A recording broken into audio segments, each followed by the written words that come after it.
Hey everyone, welcome back. Today we're going to be doing a deep dive into something pretty cool, the world of interactive art and its close relationship with human-computer interaction, or HCI. Yeah, that's right, HCI. It's a fascinating area, and we've got this great academic paper that really digs into how these two fields, interactive art and HCI, are practically inseparable. They kind of need each other to grow and evolve. Totally, it's like this constant back and forth. They're always inspiring each other. So today, get ready, because we're going on a journey through the history of interactive art, starting from way back when, all the way to some mind-blowing modern projects. It's going to be a wild ride. And, along the way, we'll be unpacking some key concepts, like interactivity, creativity, and trust me, they're way more exciting than they might sound at first. Oh, yeah. We're also going to explore how things like embodiment and presence, those really deep concepts, how they play into this whole interactive art thing. And we've got some real world examples that might just spark some creative ideas in your own mind. And as we go, we want you to think about your own experiences with art and tech. Have you ever felt like you were totally immersed in a piece of art, like you were right there, part of it? What made that interaction so powerful? Those are the kind of things we want you to be thinking about because it all connects back to what we're diving into today. It's interesting to think about how the connection between art and technology, well, it goes way, way back. I mean, even cave paintings with, their attempts to capture the spirit of animals and maybe even have some influence on the hunt, that could be seen as an early form of technology. Oh, that's a great point. I never thought about it like that before. Yeah. But for our deep dive today, into interactive art, Mhm. our source takes us back to this guy, Marcel Duchamp, and his ready-made bicycle wheel. Ah, Duchamp, a classic. Now, some of you might be thinking, a bicycle wheel, how's that interactive? Right. It seems so simple. Well, it's all about that simple act of spinning it. Exactly. It's about shifting the focus from just passively looking at something to actively engaging with it. And back then, that was revolutionary. Okay, so let's unpack this idea of interactivity, right? Hmm. Because our source breaks it down into different levels of engagement. The first level is static art, which is, well, it doesn't change at all. Right. It just stays the same. Then there's dynamic passive art, where the artwork might change based on things like the wind or the temperature, but it's not directly responding to input from the viewer. Like a mobile that moves with the air current. Exactly. It's dynamic, but not interactive in the way that we're focusing on today. Right, right. Then we have dynamic interactive art, where the viewer directly affects the artwork, like a touchscreen installation. Yeah, you touch it and it responds. But the most intriguing level, I think, is dynamic interactive varying. Now things are getting interesting. So what's that all about? Well, that's where either the viewer or the system, they can actually change the rules of the game. Whoa, so it's not just about reacting, it's about... It's like a conversation where both sides are listening and responding, and you never know exactly where it's going to go. A system that learns from past interactions and changes how it behaves, that's a perfect example. So, like, it's actually learning and growing. Exactly. That's mind-blowing. It's like a genuine back and forth between the artwork and the viewer, almost like a partnership. Yeah, a real collaboration. And you know what? This concept is super relevant to how we're designing AI today, that learns and changes over time. You're right. It's like those early pioneers of interactive art. They were kind of laying the foundation for the intelligent systems we're building now. Okay, so to really understand how this whole field has developed, we need to talk about this guy, Ernest Edmonds. He's been a leading figure in this world for like over 50 years. That's longer than a lot of us have been alive. That's amazing. And his work is incredible. What's remarkable about Edmonds is how his work mirrors the evolution of both interactive art and HCI. It's like looking at a timeline of the field, but through the lens of his creations. Okay, so let's rewind a bit to the early days. Edmonds worked with this guy, Stroud Cornock, on a piece called Datapack. Now, this wasn't your typical artwork. It was actually designed to illustrate different potential futures for interactive art. Wow, imagine trying to do that back then. Right. I mean, that's a pretty groundbreaking concept in itself. But what's even more fascinating is how Edmonds used computers to explore the structure of art. The structure. Yeah, like he was digging into the underlying algorithms and rules that kind of govern visual expression. It's almost like he was trying to understand the code behind the canvas. So instead of focusing on the brushstrokes on a painting, he was more interested in the systems that could generate those brushstrokes or even create entirely new visual forms that we hadn't even thought of yet. Exactly. And this all connects back to the idea of creativity and how technology can, like, totally change artistic processes. It's like technology is a new set of tools for artists. It gives them new ways to think about and create art. Edmonds also worked with these things called distributed and connected systems. Think artwork that's spread out across different locations or even evolves over time based on people's interactions. That's so cool. He called this concept influence, which really broadens our understanding of interactivity. How so? Because it's not just about, immediate responses. It's also about actions having these delayed or unexpected effects, like ripples spreading out from a stone you drop in water. I see what you mean. It's like a chain reaction. Exactly. Yeah. And that's super relevant to how we think about the long-term consequences of our interactions with technology. Just like with AI, those consequences, well, they can be really unpredictable. It's true. You never know what kind of impact our actions will have down the line. Okay, so speaking of pushing boundaries, let's jump into the world of immersive interactive environments. I'm obsessed with this one called the Interactive Sonification Platform, or ISOP for short. It's like a digital playground for your senses. ISEPI, tell me more. So basically, it's a virtual environment where artists can experiment with sound, visuals, and movement, all in real time. Whoa, that sounds amazing. And because it's modular, artists can hook up all kinds of crazy inputs and outputs, like motion capture systems, wearables, you name it. Imagine like stepping into ISOP, and every move you make, every gesture, is translated into this symphony of sound and light. It's like you become the instrument. Exactly. It's a Perfect. totally immersive experience that blurs the lines between the artist, the artwork, and the audience. I love that. It's not just about observing art anymore. It's about being a part of it. Right. And it's not just about the tech itself. It's about the incredible art that's being created with it. Our source highlights 3 ISOP projects that I think are going to blow your mind. The first one involves this artist named Tony Orico and his geometric drawings. Now, what's fascinating about Orico's work is not just the final product, but the process of creating it. Oh, I love that. The process is just as important as the end result. So picture this, right? Orico lying face down on this huge canvas, using his whole body to draw these crazy, intricate patterns. Whoa, using his whole body. That's so cool.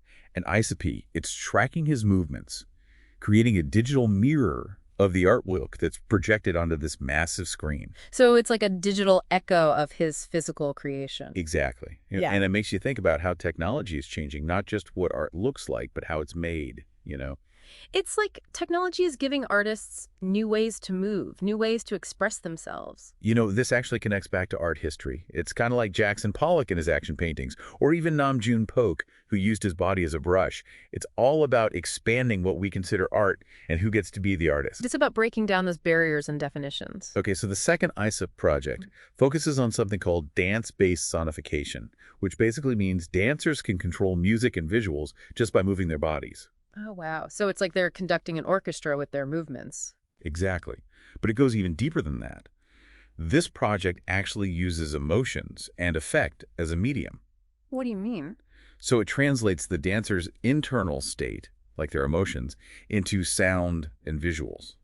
Wow. So if the dancer's feeling joyful and energetic, the music might be upbeat and bright. But if they shift to a more introspective mood, the whole tone of the piece could change. Exactly. It's like the technology is helping them to express and communicate their emotions in this whole new way. That's incredible. It really makes you think about how technology can be used to explore the depths of human emotion. Okay, now the third ISOP project takes audience participation to a whole new level. Oh, I love audience participation. Picture this, right? You've got kids playing fetch with a puppy inside this virtual environment. A puppy. That's adorable. And as they're playing, the sounds and visuals are responding to their interactions. So it's like the kids, the puppy, and the technology are all creating this artwork together. Exactly. It really blurs the lines, of who's the author, who's the artist. It makes you wonder, like, who's really composing the art in that scenario? The kids, the puppy, the programmers, or is it all of them together? That's such a good question. It's like this collaborative dance between humans, animals, and technology. Our source actually ties this into a concept called biocybernetic reproduction, where biological actions, like the kids playing fetch, are translated into artistic outputs by the technology. Wow, that's a mouthful. But it makes sense. It's a super complex and fascinating dynamic. And speaking of complex dynamics, let's move on to another incredible intersection of art and tech, robotic art. This is where machines go beyond just creating art. They actually become part of the art itself. Robots making art. Sign me up. Our source defines robots as machines with motion autonomy, meaning they can move and act independently. So they're not just tools, they're like collaborators. Exactly. And this one researcher, Penny, describes robotic art as this fulcrum between the abstract world of computing and the physical world of art. It's like robots are this bridge between the digital and the physical, creating a whole new space for artistic expression. I like that, a bridge. Yeah. And when it comes to robotic art, there's one name you got to know, Stelarc. He's famous for pushing the boundaries, like way out there, often using his own body as a canvas for exploration. Oh yeah, Stelarc. I've heard of him. Isn't he the guy who... Yeah, his early work involved like augmenting his body with robotic attachments. Picture this, right? His third hand performance. He literally had a robotic hand attached to his arm. I can't even imagine what the audience was thinking back then. It must have been mind-blowing. I mean, to see a human body merged with technology like that. Right. It was like something out of a sci-fi movie. Uh, As technology advanced, Stelarc's work evolved too. He started experimenting with networked robots, like robots he could control over the internet. And then he dove into the world of intelligent agents, creating this thing called prosthetic head, which was basically a digital version of himself. Wait, a digital version of himself? Yeah, it could talk, sing, even interact with people. That's crazy. Stelarc was always challenging the boundaries between human and machine, exploring what it means to be embodied in a world that's, becoming more and more dominated by technology. It's like he could see where things were headed, that our relationship with technology was going to become more and more intertwined. Exactly. His later project, Articulated Head, combined those ideas of robotic embodiment and intelligent agents. It involved this big industrial robotic arm with the screen displaying prosthetic head, and it was all controlled by this network of computers and sensors. So it was like a fusion of his physical body and his digital self. Stelarc was fascinated by this idea of creating a sense of aliveness in robots. Like, could they evoke emotions from people? Could they become something more than just machines? That's a deep question. Like, where does the line between human and machine really lie? But he also faced challenges. Back then the technology wasn't quite there yet. He had to work behind safety barriers, literally separated from his robotic creations. And the interactions, while cool, were still limited by what the technology could do at the time. It's like his vision was ahead of its time. Exactly. It's Yeah. like he had this incredible vision for the future of human-robot interaction, but the technology was still playing catch-up.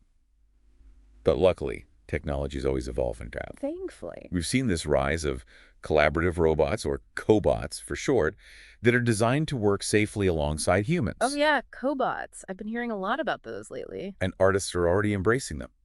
Our source talks about this one example of an indigenous Australian artist interacting with a cobot in a performance. It was this beautiful example of how technology can bridge cultural divides and create new forms of artistic expression. That's awesome. It's like technology can be this tool for connection and understanding. Okay, so speaking of machines influencing our world, let's talk about the crazy potential of machine learning in art. We're talking computers creating art.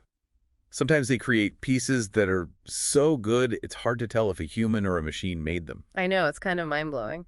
But the idea of computers making art, it's actually been around for a while. Yeah. Ada Lovelace, who's considered the first computer programmer way back in the 1800s, she predicted that machines could compose music. Wow, she was way ahead of her time. She was. And over the years, we've seen all sorts of attempts to use computers for art, from those early experiments with algorithms, and expert systems, all the way to the amazing breakthroughs with evolutionary algorithms and now machine learning.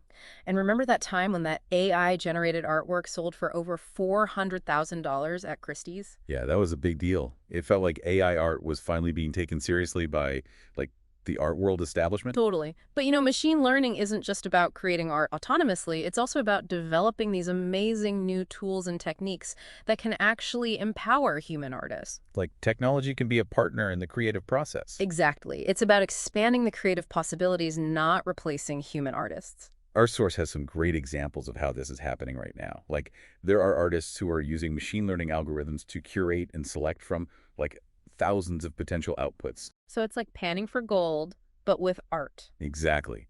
They're sifting through all these possibilities looking for those gems. And then there are those who are using machine learning for these incredible manipulation techniques, like creating deep fakes or morphing images and sounds in ways we never even thought possible before. It's like giving artists a whole new set of superpowers. And let's not forget about tools like content-aware interfaces, like Neutron Elements, which is an audio editor that analyzes your audio using machine learning and then suggests ways to mix and master it. It's like having an AI assistant in the studio. And there are tools that give humans even more control over the creative process, like JukeDeck, which can compose music for videos, or Magenta Studio, which helps musicians with composition and improvisation. It's like machine learning is becoming this, like, partner in the creative process, opening up these new possibilities and pushing the boundaries of what we can even imagine. It's an exciting time to be an artist, that's for sure. We're even seeing this new wave of art that's about AI, exploring its implications and challenging our assumptions about creativity and consciousness. That's fascinating. It's like we're using art to try to understand this new force in our world. It's a really exciting time to be exploring this intersection of art and technology. As machine learning keeps evolving, who knows what amazing new forms of expression are going to emerge. But before we get too far ahead of ourselves, let's shift gears a bit and talk about this fascinating and sometimes challenging world of multidisciplinary collaborations between artists and, like, scientists or engineers. Yeah, that's a whole other world. There's like two different worlds colliding. There are different languages, different approaches, and even different ideas about what defines success. And as we move towards a future where these types of collaborations are only going to become more important, figuring out how to bridge those gaps, that's going to be key. Totally. Our source tells this great anecdote about an artist working with an engineer on a robotic art installation. I love a good anecdote. So the artist is encouraging the engineer to make more mistakes. Wait, what? Make more mistakes? That's like the opposite of what engineers are trained to do. I know, right? But in art, those unexpected outcomes, they can sometimes lead to the most interesting and surprising results. I guess that makes sense. It's a good reminder that creativity can be messy and unpredictable, and sometimes the best discoveries come from those happy accidents. Exactly. It's like Bob Ross always said, there are no mistakes, only happy accidents. Words to live by. Our source also emphasizes how important it is to be open to different perspectives and approaches when working in these interdisciplinary collaborations. I think that's true for any collaboration, really. You've got to be willing to listen to and learn from people who have different experiences and ways of thinking than you. We need to be open to different ways of thinking, different languages, even different definitions of what success means. It's like learning to dance with a partner who has a totally different style than you.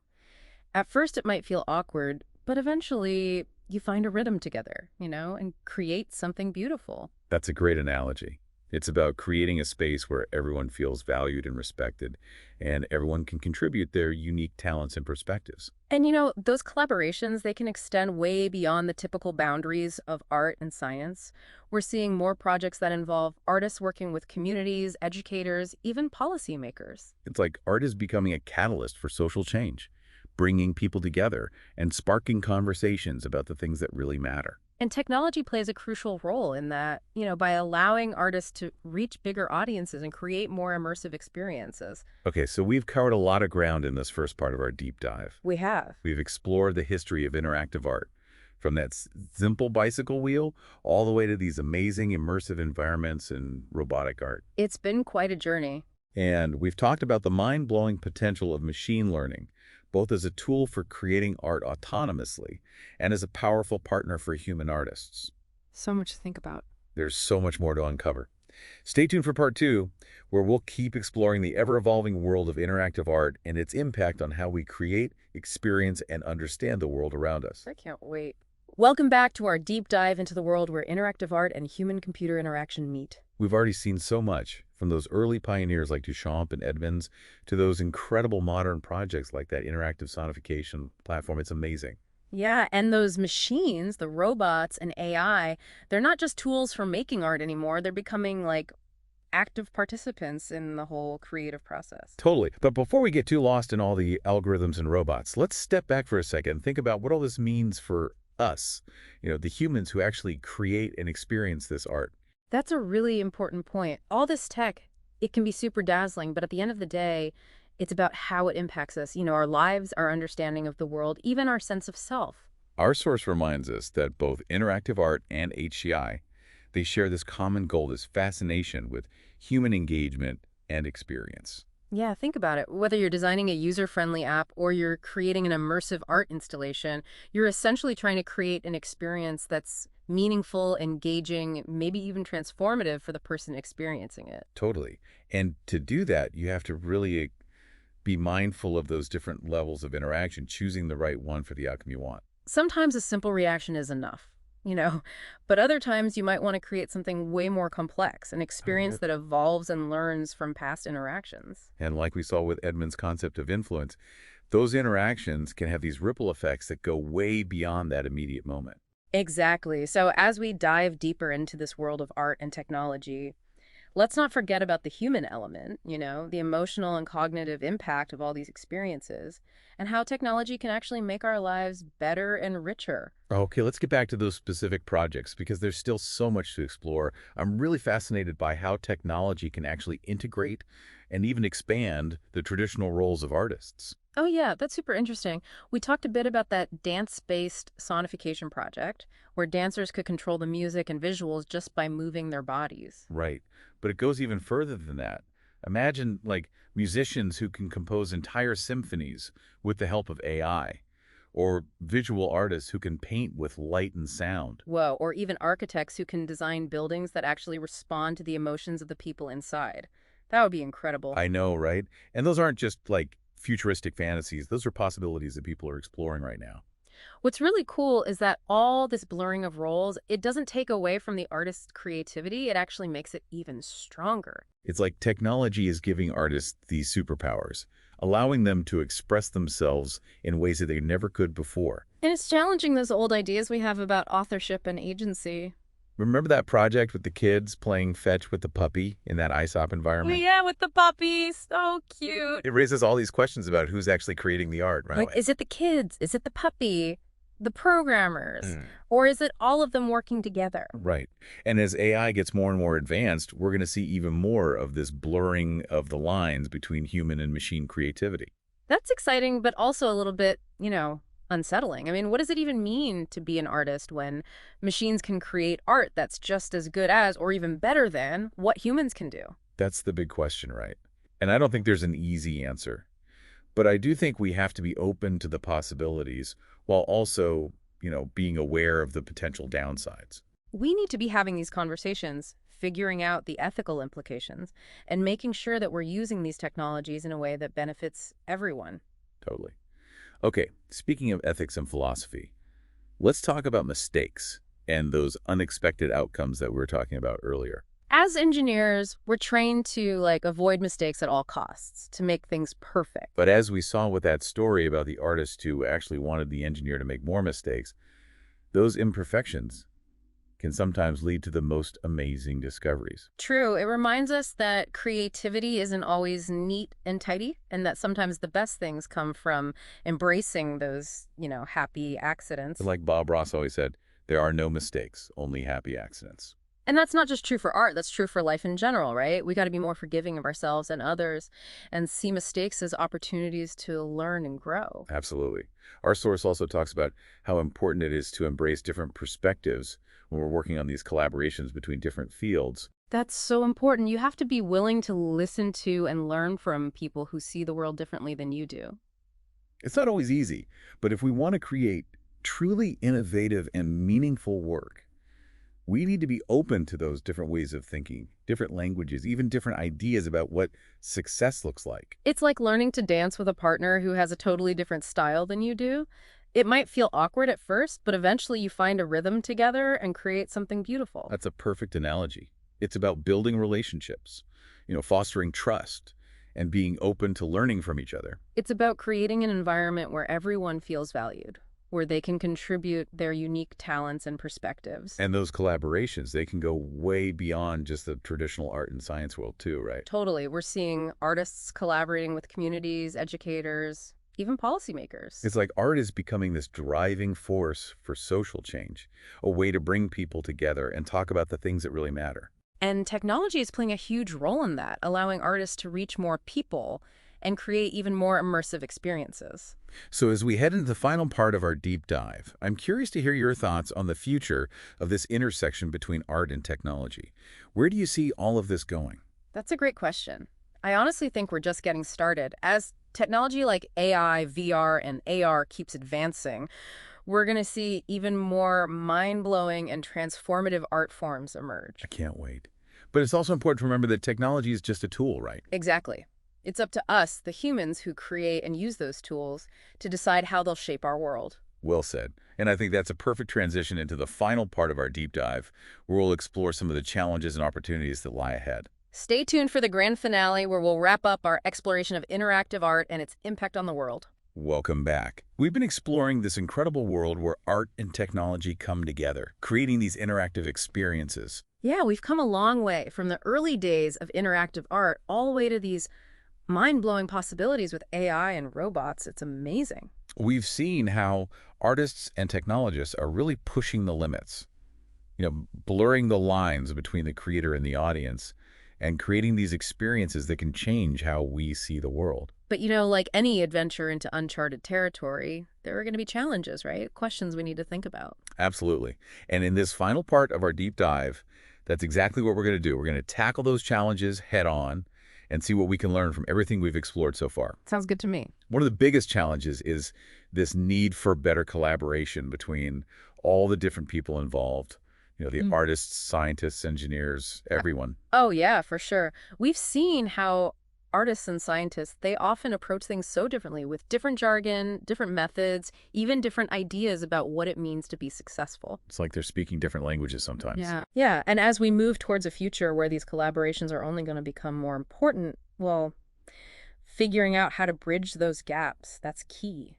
Our source talks about how important it is to recognize and value what each discipline brings to the table. Right. Artists bring that creativity, that imagination, that deep understanding of the human experience. And scientists and engineers, they bring their technical expertise, their problem-solving skills, their analytical minds. It's like this perfect balance, each side completing the other. Totally. And when those perspectives come together with respect and a willingness to collaborate, the results can be incredible. But it's not always easy, is it? No, not always. Yeah. There can be these power dynamics, where one field might be seen as more important or prestigious than the other. And that can totally kill creativity. It can lead to projects that are either too focused on the technology or just completely ignore the technical challenges. Our source emphasizes how important it is to create a level playing field where everyone feels comfortable sharing their ideas. Yeah, it takes a shift in mindset, a willingness to let go of our preconceived notions and be open to new possibilities. It's about moving beyond those hierarchies, those old ways of thinking, and recognizing that true innovation often comes from the most unexpected places. Totally. And speaking of challenges, we also need to talk about funding, right? Yeah, that's a big one. Yeah. Those traditional funding models, they often favor projects that fit into these neat little boxes, and it's tough to get funding for something that blends art, science, and technology all together. And as we've seen, those are often the most innovative projects, the ones with the most potential to really push the boundaries of what's possible. Our source suggests that we need to rethink how we fund these projects, create new avenues that support these riskier, more unconventional collaborations. It's about investing in the future, right? Investing in the possibility of creating something truly new. Exactly. But it's not just about the money. It's also about creating a culture that values these kinds of collaborations. Yeah, we need to celebrate those who are willing to take risks, to step outside of their comfort zones. And we need to create more opportunities for artists, scientists, and engineers to connect, to share their ideas, to learn from each other. It's about fostering a sense of community, a shared purpose, a belief that we can achieve amazing things when we work together. Now, beyond all these practical challenges, there are also these deeper, more philosophical questions that we have to consider as we move forward in this new world. Like, what does it even mean to be human in a world that's increasingly shaped by technology? Right. As machines become more sophisticated, more capable, able to do things like mimic human creativity, it forces us to ask, what is art? What is consciousness? What is our place in all of this? Big questions. And our source doesn't give us any easy answers. No, there aren't any easy answers. But it's so important that we have these conversations, that we explore those ethical and philosophical implications and make sure we're using these technologies in a way that aligns with our values as a society. I couldn't agree more.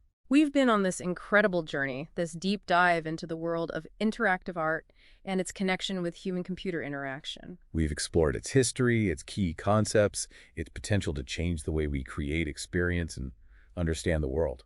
And we've seen that this journey is far from over. It's still unfolding, evolving. It's a dance between art, technology, and the human spirit. As we wrap up this deep dive, let's hold on to those insights, the questions we've raised, and the inspiration we found along the way. Let's keep exploring, keep experimenting, keep pushing the boundaries. Let's create a future where art and technology work together to make our lives richer, more meaningful. Thanks for joining us on this amazing adventure. Until next time, keep diving deep and exploring those wonders that are waiting for us at that intersection of art and technology.